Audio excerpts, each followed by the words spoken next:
Wisdom does not fail suddenly. It erodes quietly. One decision at a time. One compromise that feels small. Until it is not. Because history has already shown us something unsettling.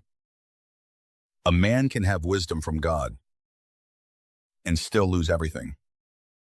Solomon was not ordinary. He was not inexperienced. He was not uninformed. He was the wisest man who ever lived. God gave him that wisdom directly. And yet, his life did not collapse because of ignorance. It collapsed because of influence. Specifically, the wrong women. And that should make you pause. Because if wisdom alone could not protect him, what makes you think it will protect you? The truth is uncomfortable. Most men do not fall because they lack knowledge. They fall because they ignore warnings. Warnings that are not hidden, not complicated, not unclear. Warnings written plainly in Scripture, and yet repeatedly overlooked. Why? Because the danger rarely looks dangerous at the beginning. It looks attractive, comforting, convincing. It feels right. That is what makes it dangerous. Because destruction does not introduce itself as destruction. It introduces itself as opportunity, as connection, as something you think you need. So let me ask you something. When you look at a relationship, what do you evaluate first? Appearance, personality, how she makes you feel, or something deeper? Because what you prioritize will determine where you end up. And that is not exaggeration. That is pattern. A pattern repeated across Scripture and across real life. Because relationships are not neutral. They are directional. They will either move you closer to God or slowly pull you away. There is no middle ground. And most men realize that too late. After attachment, after investment, after consequences.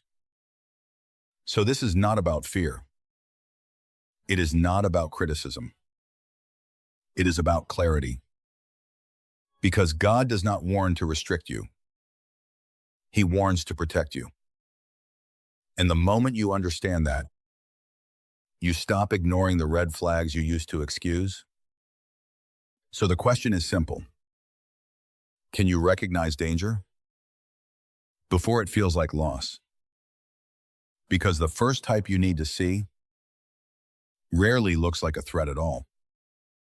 The first type is the adulterous woman. And the Bible does not start with her actions. It starts with her words. That should tell you something. Because words are where deception begins. Proverbs describes her like this. Her lips drip honey. Her speech is smoother than oil. That means she sounds right. She feels right. She is persuasive. And that is exactly the problem. Because attraction is not always visual. It is verbal, emotional, psychological. She says what you want to hear. She affirms what you already feel. She creates a connection that feels real. But here is the part most men ignore. The destination. Because the same passage says, in the end, she is bitter, sharp, leading to death. So the question is not, how does she make you feel right now? The question is, where is this leading? Because a woman who is already committed, but still pursuing you, is not a blessing. She is a test. And tests are not meant to be comfortable. They are meant to reveal something. Your boundaries, your discipline, your priorities. And if you fail that test, the consequences do not stay small. They spread emotionally, spiritually, relationally. Solomon had wisdom, but he still failed. So let me ask you directly. Do you think you are stronger than he was? Or are you just more confident than you should be? Because overconfidence is where most men fall. They assume control until they realize they never had it. And by then, it is too late. But here is where it gets even more subtle. Because not every threat is seductive. Some are simply exhausting. And that brings us to the next type. The second type is the quarrelsome woman. And this one is often misunderstood. Because it is not about disagreement. Healthy relationships have disagreement. This is about constant conflict, a pattern, a default setting, where peace cannot stay. Scripture does not soften this. It says it is better to live on a rooftop than in a house with constant strife. Think about that. A rooftop. Exposed. Uncomfortable. And still preferable. Why? Because peace is not optional. It is foundational. Without it, nothing stable can be built. So the real question becomes, what follows her? Does peace increase? Or does tension follow her into every room? Because patterns do not lie. And ignoring patterns is how men trap themselves. They think, it will change. It will calm down. It will improve. But patterns that are not confronted become permanent. And that leads to something deeper. Because now the issue is not just conflict. It is alignment, direction. And that is where many men make their biggest mistake. The third type, the unbeliever. And this is where emotions get involved.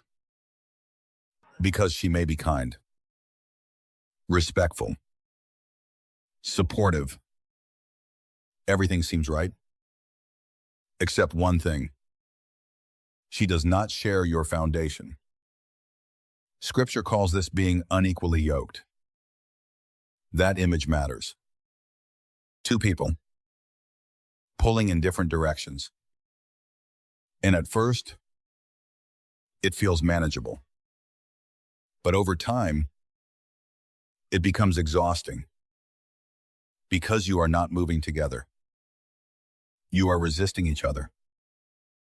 So let me ask you something honestly.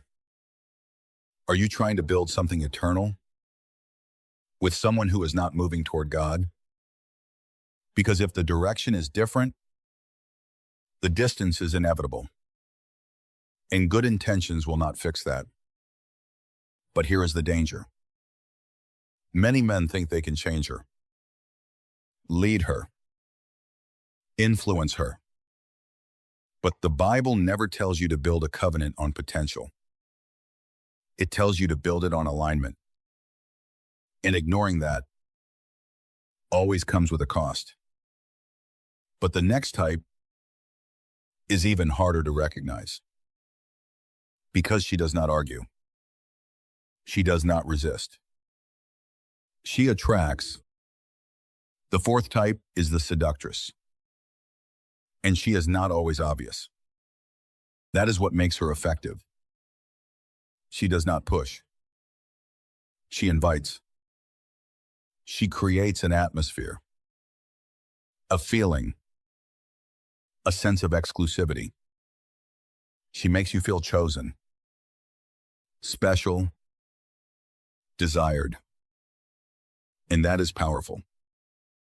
Because most men are not just looking for connection, they are looking for significance. And she offers it. But it is artificial, temporary, and dangerous. Proverbs describes a young man walking into her influence, not forced, not trapped, walking. And that is the key. Because most men are not dragged into destruction. They step into it willingly, gradually, confidently, until they realize too late where it leads. So ask yourself this: what are you being drawn to? And why? Because if the attraction is based on ego, loneliness, or validation, then it is already unstable. And unstable foundations always collapse. But then comes the final type. And she is the most deceptive. Because she may look perfect externally. The proud woman who rejects wisdom. Beautiful. Confident. Impressive. But unable to receive correction. And that is the issue. Because humility is not optional. It is essential. Without it, growth stops. Learning stops. Alignment with God stops. And beauty cannot compensate for that. Scripture compares it to a gold ring in a pig's snout. Harsh, but precise. Because external value cannot override internal dysfunction. So here is the real question.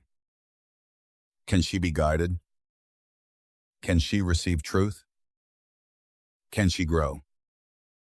Because if not, you are not building a future. You are managing instability. And that will cost you more than you expect, more than you are prepared for. This is not about fear. It is about awareness. Because the Bible does not warn without reason. Every pattern described has been repeated. Across generations. Across lives. Across choices. And the outcome is always the same. If you ignore direction, you will eventually feel the consequences. So the goal is not perfection. It is discernment. The ability to see clearly before emotions cloud judgment. Because once you are deeply attached, clarity becomes difficult. And that is why timing matters. Seeing early changes everything. So ask yourself honestly, what are you overlooking right now? What are you excusing that you would warn someone else about?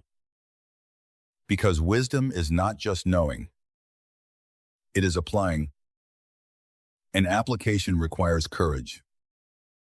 The courage to step back, to evaluate, to choose differently. And sometimes, to walk away, not out of fear, but out of alignment. Because the right relationship will not pull you away from God. It will move you closer.